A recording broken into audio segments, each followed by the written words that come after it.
తెలుగు వారి గాన కోకిల, దక్షిణాదిన మనందరం వినే రెగ్యులర్ స్వరం ఎస్ జానకమ్మ మనకిక లేరు. 88 సంవత్సరాల వయసులో ఆవిడ కన్నుమూశారు. 1938 సంవత్సరంలో ఆవిడ పుట్టారు. ఆవిడ అందుకోని అవార్డులు లేవు. ఎస్ జానకి గారు దాదాపు 20 భాషల్లో 48,000కు పైగా పాటలు పాడారు. మన ప్రభుత్వం ఎస్ జానకి గారికి 2013లో పద్మభూషణ్ ఇచ్చిన అది ఆవిడ తిరస్కరించారు. మొత్తం మీద జానకమ్మ గారికి 4 నేషనల్ అవార్డ్స్ వచ్చాయి.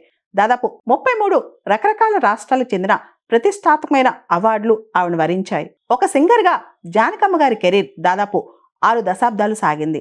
ఎక్కువగా ఆవిడ కన్నడ పాటలు పాడారు. తెలుగు వారందరికీ కూడా ఆవిడ గొంతు అద్వితీయం, ఆపాత మధురం. జానకమ్మ గారి కెరీర్ 19 సంవత్సరాల వయసులో తమిళ పాటతో మొదలైంది. ఆ తర్వాత ఎక్కడా బ్రేక్ లేదు. 1970వ దశకం నుంచి 1990 వరకు కూడా ఎస్పి బాలసుబ్రహ్మణ్యం గారు, ఇళయరాజా గారు మరియు ఎస్ జానకి గారు ఈ ముగ్గురిని కలిపి గోల్డెన్ ట్రయో అని పిలిచేవాళ్ళు.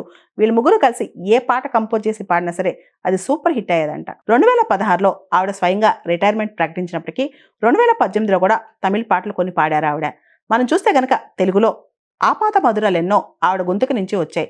ముఖ్యంగా పగలే వెన్నెల, జగమే ఊయల పాట దగ్గర నుంచి, గున్న మామిడి కొమ్మ మీద గూళ్ళు రెండున్నాయి పాట దగ్గర నుంచి, కన్నెపిల్ల వలె కనులన్నవన్న పాట, మరియు ముఖ్యంగా అత్యద్భుతంగా అందరి మనసులో అలరించే సిరిమల్లె పువ్వ సిరిమల్లె పువ్వ చిన్నారి చిలకమ్మ పాట, ఒకటా రెండా గోవుళ్ళు తెల్లన గోధుళ్ళు నల్లన పాటలో చిన్న పిల్లాడ్లా ఆవిడ గొంతుకు మార్చి పాడిన పాట. ఆవిడ్ని queen of modulation and expression అని కూడా అంటారనమాట.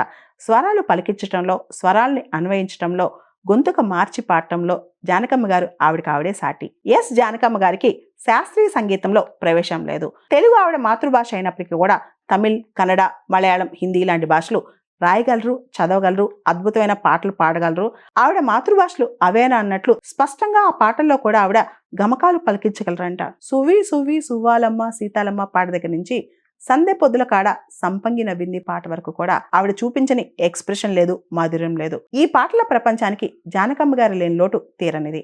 ఆవిడ ఎక్కడికి ఎగినా, ఏ లోకాన ఉన్నా అక్కడ ఆవిడ పాటలతో అలరింప చేస్తూనే ఉంటుంది. ఇక్కడ మనకు కావాల్సినని దాదాపు 48,000 పాటలు ఇచ్చి వెళ్ళిపోయారు. ప్రేమ పాటల నుంచి విషాద పాటల వరకు, లాలి పాటలు, జోలి పాటలు, జానపదాల వరకు ఎస్ జానకమ్మ పాటలు వచ్చే 100 సంవత్సరాలకి కూడా మనకింకా శాశ్వతంగా మన మనసులో ఉంటాయి. శాశ్వతంగా అవి భావి తరాల్ని అలరింపచేస్తాయి.